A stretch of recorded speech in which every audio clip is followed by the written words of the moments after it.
A rookie sailor broke protocol during a silent drill aboard a U.S. Navy nuclear submarine 600 feet below the Atlantic. What happened next didn't just shake the control room, it threatened the lives of everyone on board. Let us know in the comments which branch of the military you admire most. The USS Resolute drifted silently beneath the crushing weight of the ocean. Every surface aboard her seemed to hum with tension, every crew member moving with mechanical precision, as though even the smallest mistake might wake a sleeping giant above. Commander Sullivan stood at the center of the control room, arms folded behind his back, gaze sharp and unwavering. He had served under the sea for over 18 years. His reputation was legendary, never flinching, never raising his voice, commanding respect, the way the deep commanded fear. At the auxiliary systems panel, Seaman Brooks wiped his sweaty palms on his trousers.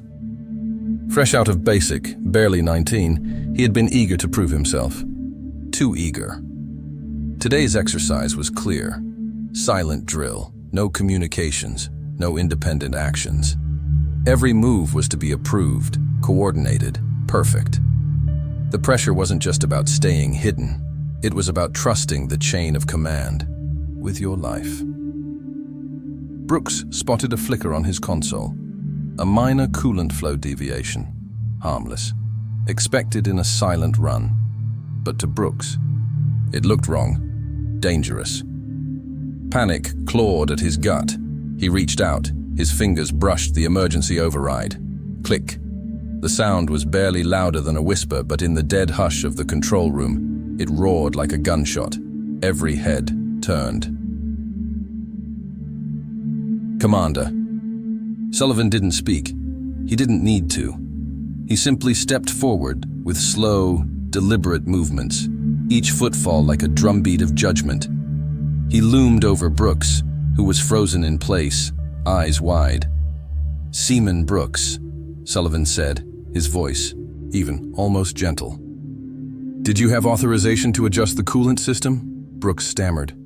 "Sir, the deviation. I thought—" "You thought," Sullivan repeated, voice still low, but heavy enough to fill the entire room. "And in that thought, you gave away our position. In live combat, you would have exposed this entire crew to detection, or worse." The silence that followed was suffocating, thicker than the seawater pressing against the hull. Without raising his voice, Sullivan turned to the communications officer. "End drill. Lights returned to normal. Systems chirped back to life. The moment was over, but the damage was done." Sullivan faced Brooks squarely. "You will report to Chief McCallan immediately. Effective now, you are relieved from operational duty and assigned to maintenance support until further notice." Brooks opened his mouth, but one look from Sullivan slammed it shut. "Aboard this vessel," Sullivan continued, "discipline is not optional. It is survival." With that, he turned away, the matter finished. But for Brooks, it was just beginning. "Chief." McCallan was waiting by the hatch, arms crossed, face like a slab of granite. "You made your first mistake, kid," he growled as he handed Brooks a grimy clipboard. "You only get to survive if you learn from it." Brooks spent the next hours crawling through the bowels of the submarine, scrubbing vents, tightening bolts, checking pressure seals in spaces barely wider than his shoulders. No glory, no thanks, no forgiveness, just work.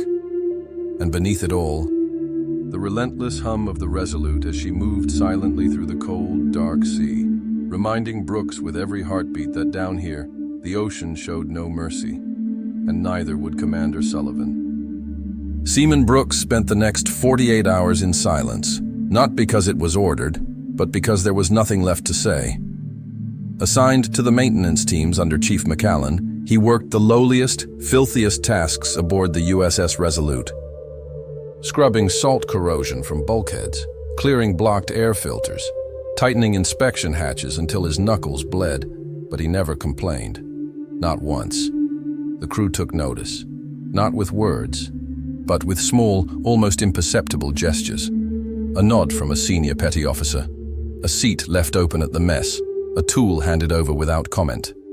small mercies, small signs that he wasn't completely cast out. Commander Sullivan, for his part, never spoke directly to Brooks. He didn't need to. His judgment had already been delivered. Brooks' only choice was to endure it and prove himself worthy of a second chance. The Resolute pressed deeper into its patrol.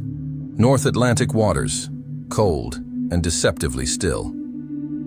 The mission was simple: shadow and observe a fleet exercise in international waters without detection. Silent running, no active sonar, no communications unless necessary. On paper, easy, under 800 feet of water and 3,000 tons of pressure, with an invisible enemy possibly stalking you. It was anything but. At 0300 on the third night, Brooks was deep in the auxiliary reactor compartment, replacing a damaged coolant bypass valve, when it happened. A low shudder rippled through the deck, not an explosion, not a collision, something else. He froze. Above him, the overhead lights dimmed, just slightly. The deck vibrated under his boots. Then, silence again. Brooks tapped his comm unit. Auxiliary to engineering control, reporting minor vibration and temporary power flux in Sector 7G. Static, no response. Something was wrong. His instincts screamed at him. He dropped his tools and moved, fast, navigating the narrow crawl spaces back toward the main corridors. As he reached the reactor monitoring station, he caught a glimpse of movement out of the corner of his eye, someone ducking into a side hatch. Brooks hesitated. Standard protocol dictated he report immediately. But something deeper, something he couldn't explain, pushed him forward. He followed. The maintenance corridor was barely lit, just emergency red strips along the floor. The figure ahead moved quickly, reaching a secured maintenance hatch leading toward the ship's primary communication. Relays. Brooks recognized him. Petty Officer Marsh, a technician, quiet, unremarkable, not someone Brooks had paid much attention to, until now. Marsh was opening the hatch using a bypass tool, unauthorized. Brooks stepped forward. "Petty Officer Marsh," he said quietly, voice steady. "What are you doing?" Marsh stiffened. For a second, neither man moved. Then Marsh spun, slamming his shoulder into Brooks, sending him crashing into the bulkhead. Brooks recovered fast. Adrenaline, overriding pain. He lunged, tackling Marsh hard, driving him into the deck.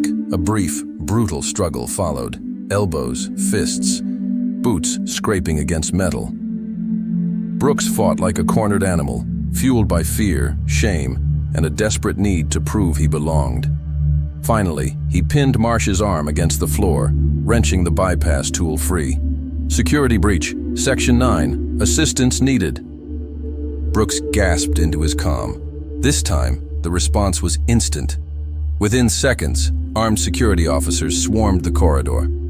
Marsh didn't resist. He just smiled, a cold, thin smile, as they dragged him away.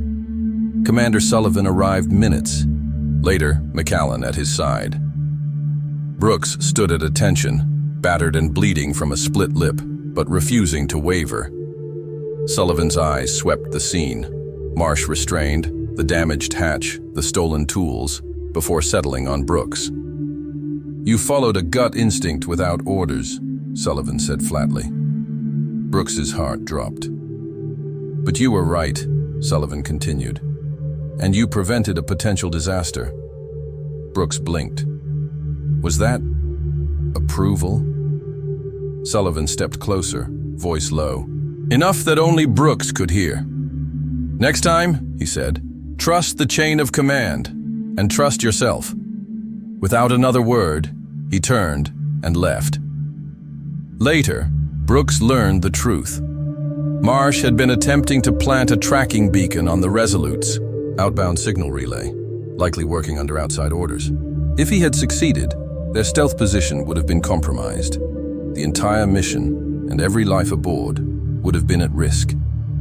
Brooks saved them, without a weapon, without a title, without waiting for permission. By the end of the day word had spread. The way the crew looked at him changed, not dramatically, Not with cheers or applause, but with respect. Hard-earned. Real Chief McAllen tossed Brooks a ration pack at the end of the shift. "Eat up," he grunted. "You're no good to us dead on your feet." Brooks caught it, smiling despite himself. The next few days passed in a strange kind of peace.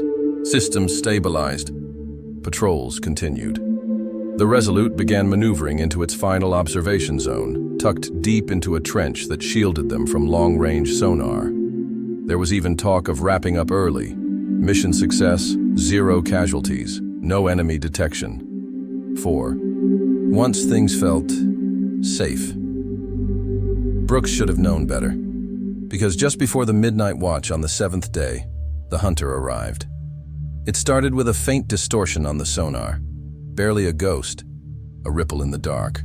Then another and another, a contact, fast, silent, not one of theirs, not part of any exercise, something hunting. Petty Officer Hensley frowned at the screen, then looked to Sullivan. Unknown contact bearing 278, closing fast. Depth matching ours. Sullivan didn't hesitate. Silent running, ballast adjustments only, no active pings. The crew moved like a single organism, switching to silent mode in seconds. Brooks monitored the readings. The contact was methodical, slow, but relentless. Whoever it was, they knew the Resolute was there. They just hadn't found them, yet. "Commander." Sullivan stood behind the sonar station, watching the screen with the patience of a stone. "No panic," he said softly. "No mistakes." Brooks felt his hands tighten on the console. No mistakes.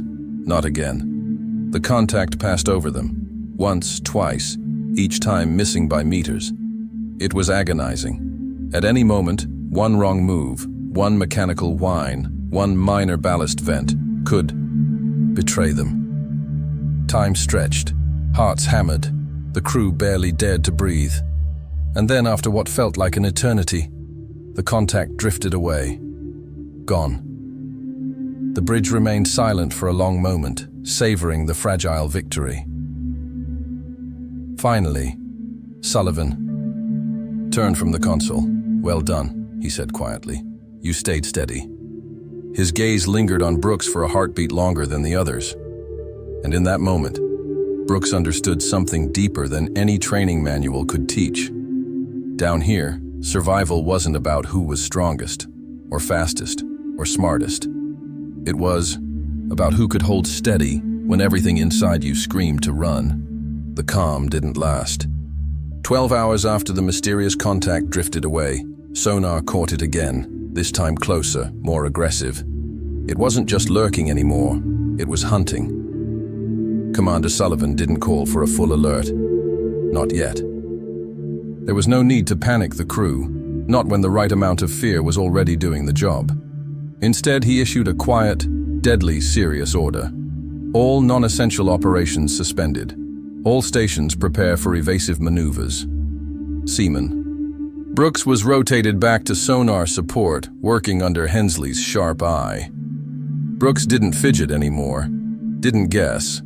He watched, he listened, he learned. The unknown sub was faster than anything he'd seen before, moving like a predator circling wounded prey. At 400, the Resolute attempted a slow drift into deeper waters, hoping to lose the hunter in the trench currents. It didn't work. The contact mirrored every adjustment. "Sir," Brooks said, glancing back at Sullivan, "we're not evading them, we're leading them." Sullivan's expression didn't change. "I know," he said, a beat of silence. "We're bait." The officers exchanged quick, grim looks. There was no doubt now. Somewhere out here, amid the cold, black water, was an enemy sub. Watching, waiting, playing a deadly game of patience. And somewhere nearby, another enemy, because one hunter alone wouldn't explain the pattern Brooks saw on sonar. They were being corralled, trapped. Commander Sullivan gathered his senior staff in the briefing alcove, the quiet hum of machinery the only background noise. He spoke with brutal clarity. "There's a second vessel out there. he said. "Probably a fast attack sub. Smaller, quieter, waiting to push us into the kill zone." He pointed to the sonar maps Brooks had helped compile. "If we drift any farther northwest, we enter a geological basin. Shallow, flat, nowhere to hide. Lieutenant," Brandt frowned, "if they force us there, they can deploy active sonar and light us up like a Christmas tree." "Exactly," Sullivan said. He paused, letting the weight settle. "So we don't go northwest," he said. "We go south, right through the trench wall." Murmurs. The trench wall was steep, jagged, barely navigable. One wrong move, and the Resolute could tear herself open like a tin can. It was suicide, or it would be, without a guide. Commander Sullivan turned to Brooks. "You've been studying the geological scans," he said. "Show me a way through." Brooks swallowed hard. "Sir, the trench wall is unstable, but there's a shelf, narrow, about 300 meters down. If we hit it at the right angle, we can slide along it without losing too much speed." "And if we miss?" Brandt asked dryly. Brooks didn't flinch. "We become part of the trench." Sullivan smiled faintly. "Good. Plot the course." At that moment, Brooks realized something staggering. The commander trusted him. Not because he was the best, not because he was the smartest, but because down here, when the pressure crushed your chest and fear gnawed your bones, Commander Sullivan trusted the man who had learned from failure and survived. The plan was set. The Resolute would dive deep, cut into the trench wall, and slide south under cover of rock and silt. If they succeeded, they'd vanish. If they failed, no one would ever find them. At 0600, they made their move. Brooks sat at the sonar console, headset tight, eyes glued to the pulsing green screen. "Contact closing," he whispered. "Bearing 220, gaining." "Steady," Sullivan said. The Resolute dipped, her nose down. The hull groaned in protest, panels rattled. Water pressure squeezed the steel shell like a giant's fist. At 900 feet, warning klaxons flashed red. Depth limit approaching. But Sullivan didn't flinch. "Down angle 10 degrees, he ordered. Brooks adjusted the relay settings, fingers moving. With calm precision, the trench wall loomed ahead on the forward cameras, dark, jagged, hungry. "Approaching ledge," Hensley called. "Steady," Sullivan said again. The enemy contact surged forward, sensing weakness, closing the trap. "Hold your course," Sullivan barked. At 300 meters from the wall, Brooks called out, "Now or never, sir." Sullivan nodded once. "Execute."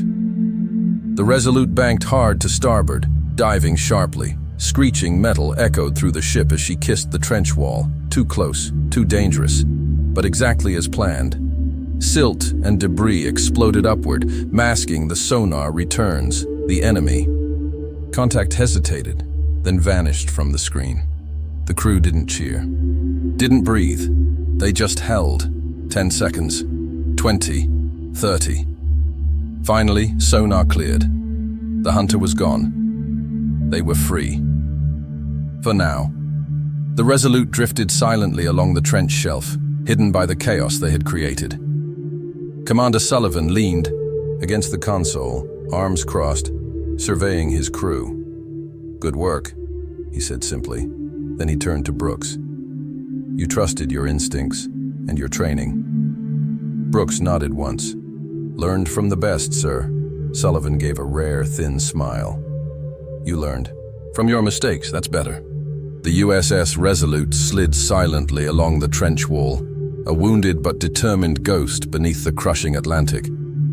The danger had not passed. The unknown hunter might have lost them, for now. But out here, survival was a matter of endurance, not luck. Commander Sullivan knew it. Seaman Brooks knew it too. The Resolute's systems remained battered. Auxiliary power down, some external sensors damaged from the trench scrape. Their communications array was crippled, forcing them to operate completely blind to the world above. But inside the steel shell of the submarine, something far more important remained intact. The crew's discipline, At 800, Sullivan called a full crew muster. It was rare. It meant something serious. Every sailor, from the grizzled veterans to the raw recruits, gathered in the mess deck, standing in tense silence. Sullivan addressed them without ceremony. "You've all done what most will never understand," he began. "You operated under pressure so great that one mistake, 1 second of doubt, could have ended all of us." He let the words sink in. "Some of you have faced your own failures down here. Some of you have seen others fall, and every one of you has had the same choice, quit or fight." He glanced at Brooks briefly. "You didn't quit." The silence deepened. It wasn't a silence of fear anymore. It was a silence of bond. "Out here," Sullivan continued, "we do not survive because we are lucky. We survive because we are disciplined, because we are loyal, because we are ready to face whatever the deep throws at us, and we do it together." He stepped down from the makeshift podium. The meeting ended. No applause. No cheers. Only a quiet, steel-hard resolve that settled over the crew like armor. Hours later, while on quiet duty rotation, Brooks spotted something on sonar. Faint, distant, but unmistakable. A distress ping. Not a trap, not an enemy, a real emergency. Signal, an American one. Hesitation swept the bridge. Sullivan stared at the readout. "That beacon's legitimate," Hensley said, scanning the codes. "But it's in the basin," Brandt pointed out. "Exactly where the trap was supposed to be." Sullivan nodded slowly. "They may have been caught after we escaped. A choice lay before them. Go back, risk everything to attempt a rescue, or continue on course, silent, unseen, unbroken." Sullivan turned to the crew. He didn't order, he didn't command, he simply asked, "Are we the kind of sailors who leave our own behind?" There was no discussion, no debate. Brooks found himself standing straighter. He knew the answer, so did everyone else. The Resolute turned toward the signal, silent, deadly, determined. The basin was a graveyard. Debris floated in the murky water, twisted. Metal, scraps of fiberglass, shreds of insulation. Brooks scanned the sonar readouts. "There," he said, pointing. "Life signs. Faint, near the wreckage." Sullivan acted immediately. Emergency dive. Prep rescue drones. The Resolute deployed her limited unmanned drones, navigating the wreckage field with agonizing slowness. They found a single life pod cracked, leaking, but still intact. Inside, 3 survivors, 2 wounded beyond recognition. One barely conscious, clutching a Navy emblem in bloodied hands. They had belonged to a smaller recon sub, the USS Raptor, lost during earlier maneuvers. Lost because no one had come looking, until now. The crew of the Resolute worked feverishly, pulling the survivors aboard, stabilizing them, treating wounds with trembling but steady hands. Brooks found himself carrying one of the wounded, no older than he was, face ghost white from blood loss, to the infirmary. And in that moment, he understood fully. This was why discipline mattered. This was why you didn't quit. Because when others needed you most, when hope was a distant memory, you were their only lifeline. When the Resolute finally broke the surface 3 days later, battered but victorious, the survivors were turned over to medical teams waiting in hushed awe. Word spread fast. The sub that had vanished. The sub that had survived the trench. The sub that had saved their own? Heroes? No. Just sailors doing what needed to be done, exactly as Commander Sullivan had taught them. In his final debriefing aboard the ship, Sullivan stood once more before his crew. Only this time, his voice carried a rare note of emotion. "I'm proud of you," he said simply. He turned to Brooks. "You especially." Brooks swallowed the lump in his throat. "You remind me," Sullivan said, "that mistakes aren't death sentences. They're warnings. Their chances to choose who you want to be when the next trial comes. He paused. And make no mistake, it will come. He surveyed the room. When it does, he said, I hope you'll remember what you did here. How you held. How you fought. How you chose each other over fear. Sullivan's final words rang through the ship like a solemn oath. Down here we are not measured by victories. We are measured by who we become when the darkness closes in. On land, mistakes are lessons. Underwater, mistakes are death sentences. Seaman Brooks didn't become a hero by being perfect. He became one by enduring, by learning, by refusing to let failure define him, by choosing, again and again, the hard road, the disciplined road, the only road that leads home. If you were deep beneath the waves, if your choices meant the difference between life and death, would you have had the courage to stand firm? Share your answer in the comments below. We want to hear your story. And if this story stirred something inside you, if it reminded you of the strength it takes to hold the line under pressure, subscribe to Authority Watch. More true stories of courage, loyalty, and discipline are waiting for you. Until next time, stay sharp, stay steady, stay strong.